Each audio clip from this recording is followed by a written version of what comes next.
أعوذ بالله من الشيطان الرجيم بسم الله الرحمن الرحیم سیرت نبی صلی اللہ علیہ وآلہ وسلم قسط نمبر 15 زمانہ لڑپن میں حضور اکرم صلی اللہ علیہ وآلہ وسلم کا کوئی کام معین نہ تھا، البتہ یہ خبر متواتر ہے کہ آپ صلی اللہ علیہ وآلہ وسلم بکریاں چرایا کرتے تھے۔ آپ صلی اللہ علیہ وآلہ وسلم نے بنو سعد کی بکریاں چرائیں۔ مکہ میں بھی اہل مکہ کی بکریاں چند قیرات کے عوض چرایا کرتے تھے۔ جب جوان ہوئے تو آپ صلی اللہ علیہ وآلہ وسلم کو حصول معاش کی فکر ہوئی۔ مکہ وادی غیر ذی زرعی میں واقع تھا، وہاں زراعت کا تو سوال ہی نہ تھا، اس لیے آپ صلی اللہ علیہ وآلہ وسلم نے اپنے آباء و اجداد کی طرح تجارت کا ذریعہ اپنایا۔ حضور اکرم صلی اللہ علیہ وآلہ وسلم نے اپنے والد کے چھوڑے ہوئے سرمایے کو تجارت میں لگایا اور ان میلوں میں بھی شرکت کے لیے جایا کرتے تھے جہاں لوگ تجارت کیا کرتے تھے۔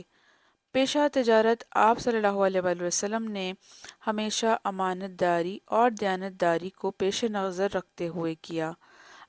آپ صلی اللہ علیہ وآلہ وسلم کے ایک ساتھی عبداللہ بن ابی الحماس بیان کرتے ہیں کہ میں نے آپ صلی اللہ علیہ وآلہ وسلم سے ایک تجارتی معاہدے کیا، لیکن بات پوری طے ہونے سے قبل مجھے ایک ضروری کام یاد آیا اور میں نے آپ صلی اللہ علیہ وآلہ وسلم سے کہا کہ میں ابھی آتا ہوں، آپ یہاں ٹھہریں۔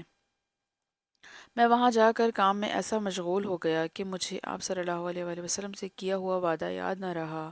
اتفاقاً 3 روز بعد میرا ادھر سے گزر ہوا تو میں نے دیکھا آپ صلی اللہ علیہ وآلہ وسلم وہیں انتظار کر رہے تھے۔ میں احساس شرمندگی کے ساتھ آپ صلی اللہ علیہ وآلہ وسلم کی طرف گیا تو آپ صلی اللہ علیہ وآلہ وسلم نے صرف اتنا فرمایا کہ تم نے مجھے زحمت دی، اس لیے کہ میں 3 دن سے اسی جگہ پر تمہارا منتظر ہوں۔ زمانہ جاہلیت میں قیس بن الصعب مخزومی آپ صلی اللہ علیہ وآلہ وسلم کے ساتھ شریک تجارت تھے۔ وہ بیان کرتے ہیں کہ میں نے محمد صلی اللہ علیہ وآلہ وسلم بن عبداللہ سے بہتر ساتھی نہیں پایا۔ اگر ہم آپ کا سامان تجارت لے کر جاتے تو واپسی پر آپ صلی اللہ علیہ وآلہ وسلم ہمارا استقبال کرتے اور خیر و عافیت پوچھ کر چلے جاتے، برخلاف اس کے کہ اگر آپ صلی اللہ علیہ وآلہ وسلم تجارتی قافلے سے لوٹتے تو جب تک پائی پائی بے باک نہ کرتے اپنے گھر کو نہ جاتے۔ تجارت میں آپ صلی اللہ علیہ وآلہ وسلم کی دیانتداری اور معاملہ فہمی کی شہرت دور دور تک پھیل چکی تھی۔ حضرت خدیجہ رضی اللہ عنہا قریش کے دولت مند بیوہ خاتون تھیں جنہیں عرب کے کئی نامور رئیسوں نے نکاح کا پیغام دیا تھا۔ ان کے والد خولید بن اسد نے بہترین تجارتی کاروبار ورثے میں چھوڑا تھا، اس لیے انہوں نے بھی تجارت جاری رکھی۔ اپنا مال تجارت اجرت یا شراکت پر تاجروں کے ہمراہ روانہ کرتیں۔ ابتدائی عمر میں چچزاد بھائی اور مشہور عیسائی عالم ورقہ بن نوفل سے منسوب رہیں، لیکن شادی نہ ہو سکی۔ 15 سال کی عمر میں ان کا پہلا نکاح ہند بن نباش سے ہوا جو ابو ہالہ کے نام سے مشہور تھے۔ ان سے 2 بچے پیدا ہوئے جو بعد میں حضور اکرم صلی اللہ علیہ وآلہ وسلم پر ایمان لے آئے۔ ابو ہالہ کے انتقال کے وقت حضرت خدیجہ رضی اللہ عنہا 21 سال کی تھیں۔ آپ کا دوسرا نکاح عتیق بن ایاد مخزومی سے ہوا جن سے ایک لڑکی پیدا ہوئی جس نے بعد میں اسلام قبول کر لیا۔ عتیق بن ایاد مخزومی بھی انتقال کر گئے۔ یک کے بعد دیگرے دونوں شوہروں کے انتقال سے حضرت خدیجہ رضی اللہ عنہا دل برداشتہ ہو گئی تھیں۔ مالی دولت کے ساتھ ساتھ اللہ تعالیٰ نے انہیں دولت حسن سے بھی نوازا تھا۔ نہایت ذہین اور سلیقہ مند تھیں۔ انہی خصوصیات کی وجہ سے انہیں طاہرہ لقب سے بھی پکارا جاتا ہے۔ جب انہیں رسول اکرم صلی اللہ علیہ وآلہ وسلم کی راست گوئی، امانت اور اعلیٰ اخلاق کا علم ہوا تو انہوں نے ایک پیغام کے ذریعے پیشکش کی کہ آپ کا مال لے کر تجارت کے لیے ملک شام کو سفر پہ جائیں۔ وہ دوسرے تاجروں کو جو کچھ اجرت پر دیتی ہیں اس سے بہتر اجرت آپ کو دیں گی۔ آپ صلی اللہ علیہ وآلہ وسلم نے اپنے چچا سے مشورہ کر کے یہ پیشکش قبول کر لی اور ان کا مال لے کر ملک شام تشریف لے گئے۔ اس سفر میں حضرت خدیجہ رضی اللہ عنہا کے ایک غلام میسرہ بھی آپ صلی اللہ علیہ وآلہ وسلم کے ساتھ تھے جو آپ کے اخلاق و عادات کو دیکھ کر آپ صلی اللہ علیہ وآلہ وسلم کے گرویدہ ہو گئے۔ آپ صلی اللہ علیہ وآلہ وسلم سفر سے مکہ واپس تشریف لائے تو حضرت خدیجہ رضی اللہ تعالیٰ عنہا نے اپنے مال میں ایسی امانت و برکت دیکھی جو اس سے پہلے کبھی نہ دیکھی تھی۔ مال کی خرید و فروخت کا حساب آپ صلی اللہ علیہ وآلہ وسلم نے حضرت خدیجہ رضی اللہ تعالیٰ عنہا کو دیا تو منافع 2 گنا سے زیادہ تھا۔ حضرت خدیجہ رضی اللہ تعالیٰ عنہا نے بھی طے شدہ معاوضے سے زیادہ یعنی 4 اونٹوں کے بجائے 8 اونٹوں کا معاوضہ دیا۔ ادھر ان کے غلام میسرہ نے آپ صلی اللہ علیہ وآلہ وسلم کے شیرین اخلاق، بلند پایہ کردار، موزوں انداز فکر، راست گوئی، امانت دارانہ طور و اطوار کے متعلق اپنے مشاہدات بیان کیے تو حضرت خدیجہ رضی اللہ عنہا کو اپنا گم شدہ گوہر مطلوب دستیاب ہو گیا۔ حضور اکرم صلی اللہ علیہ وآلہ وسلم کی عمر اس وقت 25 سال تھی اور حضرت خدیجہ رضی اللہ عنہا کی عمر 40 سال تھی۔ حضرت خدیجہ رضی اللہ عنہا نے حضور اکرم صلی اللہ علیہ وآلہ وسلم کی صفات سے متاثر ہو کر خود ہی اپنی سہیلی نفیسہ بنت منیہ کے ذریعے آپ صلی اللہ علیہ وآلہ وسلم کی خدمت میں نکاح کا پیغام بھیجا۔ حضور اکرم صلی اللہ علیہ وآلہ وسلم نے اپنی رضامندی ظاہر کی اور اپنے ہم عمر چچا اور دودھ شریک بھائی حضرت حمزہ رضی اللہ عنہ سے ذکر کیا۔ انہوں نے اہل خاندان سے مشورہ کر کے خود ہی جا کر پیغام منظور کر لیا۔ چنانچہ حضرت خدیجہ رضی اللہ عنہا کا نکاح حضرت محمد صلی اللہ علیہ وآلہ وسلم سے ہوا، جس میں حضرت خدیجہ رضی اللہ عنہا کی طرف سے ان کے چچا عمراؤ بن اسد اور حضور اکرم صلی اللہ علیہ وآلہ وسلم کی جانب سے حضرت ابو طالب، حضرت حمزہ رضی اللہ عنہ، حضرت ابو بکر صدیق رضی اللہ عنہ اور سرداران قریش نے شرکت کی۔ مہر بلا اختلاف روایات 20 اونٹ، 400 دینار یا 500 درم قرار پایا۔ یہاں اس بات کی سرائیت ضروری ہے کہ عام روایات میں نکاح کے وقت حضرت خدیجہ رضی اللہ عنہا کی عمر 40 سال بتائی جاتی ہے، لیکن بین الاقوامی شہرت یافتہ اسکالرز اور تجزیہ نگار حضرت خدیجہ رضی اللہ عنہا کی عمر کے حوالے 28 سال بھی بتاتے ہیں اور اس کی کئی روایات بھی موجود ہیں۔ نکاح کے بعد حضور اکرم صلی اللہ علیہ وآلہ وسلم نے چند دن بنو حشام کے محلے میں گزار کر حضرت خدیجہ رضی اللہ عنہا کے مکان میں آ گئے۔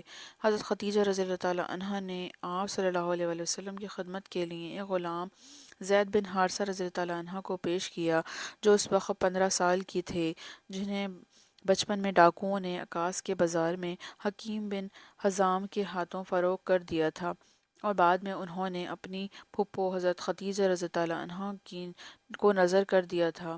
کچھ عرصے بعد زید رضی اللہ عنہ کے باپ کو معلوم ہوا کہ زید زندہ ہیں، تو باپ اور چچا دونوں حضور اکرم صلی اللہ علیہ وآلہ وسلم کی خدمت میں حاضر ہو کر انہوں نے ان کو ان کے حوالے کرنے کی درخواست کی، جس پر حضور اکرم صلی اللہ علیہ وآلہ وسلم نے زید رضی اللہ عنہ سے فرمایا کہ تمہارا باپ اور چچا تمہیں لے جانا چاہتے ہیں، اب تمہیں اختیار ہے کہ چاہو تو ان کے ساتھ اپنے وطن واپس لوٹ جاؤ، چاہو تو میرے ساتھ رہو۔ اس پر زید رضی اللہ عنہ نے اپنے چچا اور باپ کے ساتھ جانے کے مقابلے میں حضور اکرم صلی اللہ علیہ وآلہ وسلم کے ساتھ رہنے کو ترجیح دی۔ سبحان اللہ۔ اس کے بعد حسب دستور حضور اکرم صلی اللہ علیہ وآلہ وسلم زید رضی اللہ عنہ کو ساتھ لے کر حرم کعبہ میں آئے اور حتیم کے پاس جا کر اعلان فرمایا، لوگوں گواہ رہنا کہ زید آزاد ہے اور آج سے وہ میرا بیٹا ہے۔ یہ اعلان سن کر ان کے باپ اور چچا بہت خوش ہوئے اور اپنے وطن واپس لوٹ گئے۔ حضرت زید رضی اللہ عنہ کو یہ اعزاز حاصل ہوا کہ وہ واحد صحابی ہیں جن کا نام قرآن مجید میں آیا ہے۔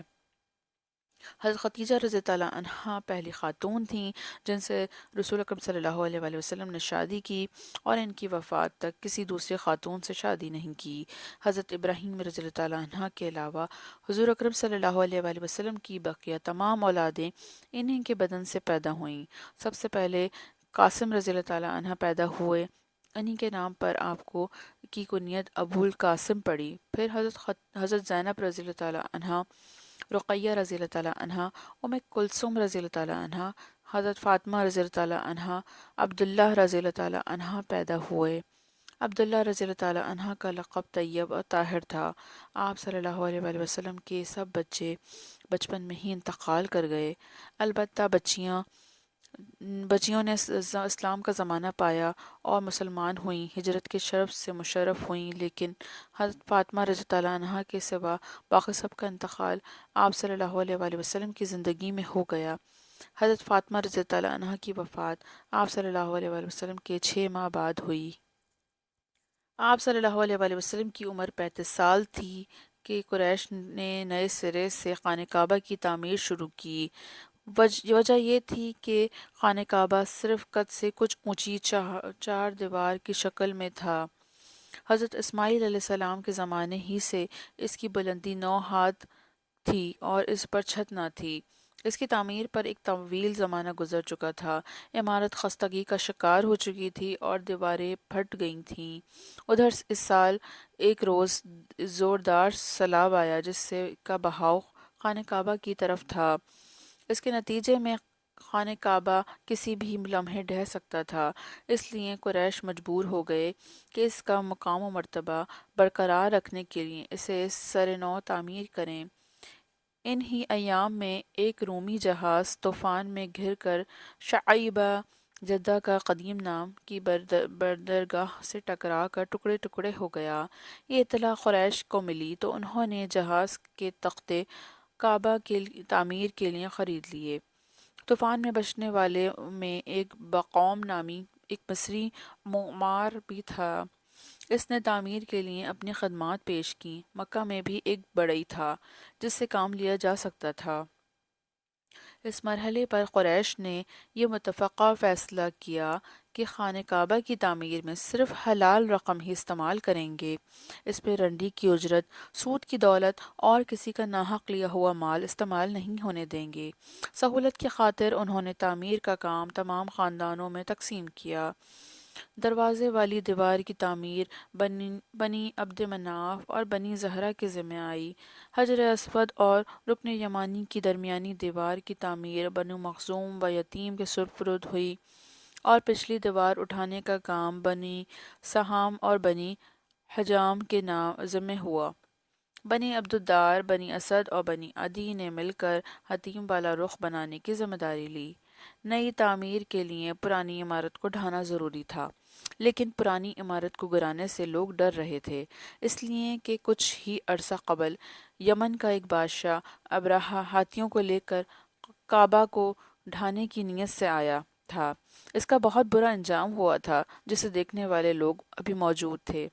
بالآخر ولید بن مغیرہ مخزومی نے ابتدا کی اور کدال لے کر یہ کہا، اے اللہ، ہم خیر ہی کا ارادہ رکھتے ہیں۔ اس کے بعد دونوں کونوں کے اطراف کو کچھ ڈھا دیا۔ جب لوگوں نے دیکھا کہ اس پر کوئی آفت نہیں ٹوٹی تو باقی لوگوں نے بھی دوسرے دن سے ڈھانا شروع کیا، اور جب قواعد ابراہیمی تک ڈھا چکے تو تعمیر کا کام آغاز کیا۔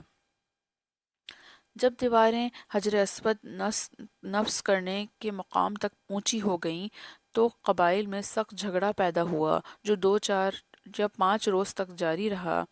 ہر قبیلہ چاہتا تھا کہ یہ اعزاز اسے حاصل ہو۔ نوبت یہاں تک پہنچی کہ تلواریں اٹھا لی گئیں۔ عرب میں یہ دستور تھا کہ جب کوئی شخص جان دینے کی قسم کھاتا تو خون سے بھرے ہوئے پیالے میں انگلیاں ڈبو کر بیٹھ جاتا تھا۔ اس موقع پر بھی بعض دعوے داروں نے یہ رسم ادا کی۔ اس جھگڑے کی وجہ سے 4 دن تک کام رک رہا۔ 5ویں دن قریش کے سب سے معمر شخص ابو امیہ بن مغیرہ نے مشورہ دیا کہ کل صبح جو شخص سب سے پہلے باب بنی شیبہ سے حرم میں داخل ہو وہی جو ہے اس معاملے کا فیصلہ کرے گا اور سب اس کی رائے کو تسلیم کریں گے۔ دوسرے دن تمام قبائل کے سردار موقع پر پہنچے۔ اللہ کی منشیت کے اس کے بعد سب سے پہلے رسول اکرم صلی اللہ علیہ وآلہ وسلم تشریف لائے۔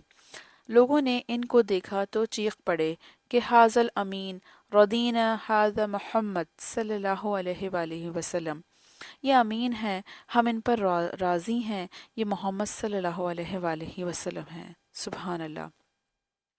ذرا سوچئے اور غور کریں کہ جس عزت اور شرف کو ہر قبیلہ حاصل کرنا چاہتا تھا اور خون سے بھرے ہوئے پیالوں میں انگلیاں ڈال ڈال کر مرنے مارنے پر قسمیں کھا چکا تھا، اس عزت و شرف کے معاملے کو حضور اکرم صلی اللہ علیہ وآلہ وسلم کے سپرد کرنے میں سب مطمئن تھے۔ یہ معاملہ حضور اکرم صلی اللہ علیہ وآلہ وسلم کے سامنے پیش ہوا تو آپ صلی اللہ علیہ وآلہ وسلم نے کندھے سے ردائی مبارک اتاری اور اپنے دست مبارک سے حجر اسود اس میں کے اندر رکھا، پھر فرمایا کہ تمام قبائل اپنی اپنی 4 بڑی جماعتوں میں سے ایک ایک نمائندے کو چن لیں۔ پہلی بڑی جماعت نے عتبہ بن ربیعہ، دوسری نے ابو زمعہ، تیسرے نے ابو حذیفہ بن مغیرہ، چوتھی جماعت نے قیس بن عدی کو اپنا نمائندہ منتخب کیا۔ آپ صلی اللہ علیہ وآلہ وسلم نے ان چاروں سے کہا کہ چادر کا ایک ایک کونا تھام لیں اور اٹھا کر دیوار تک لے چلیں جہاں اسے نصب کرنا ہے۔ جب چادر کا مقام کے برابر آ گئی تو آپ صلی اللہ علیہ وآلہ وسلم نے حجر اسود کو اٹھا کر اپنے ہاتھ سے نصب کر دیا۔ یہ گویا اشارہ تھا کہ کعبہ کی تعمیر کا آخری تکمیلی پتھر آپ صلی اللہ علیہ وآلہ وسلم ہی کے ہاتھوں سے نصب ہوگا۔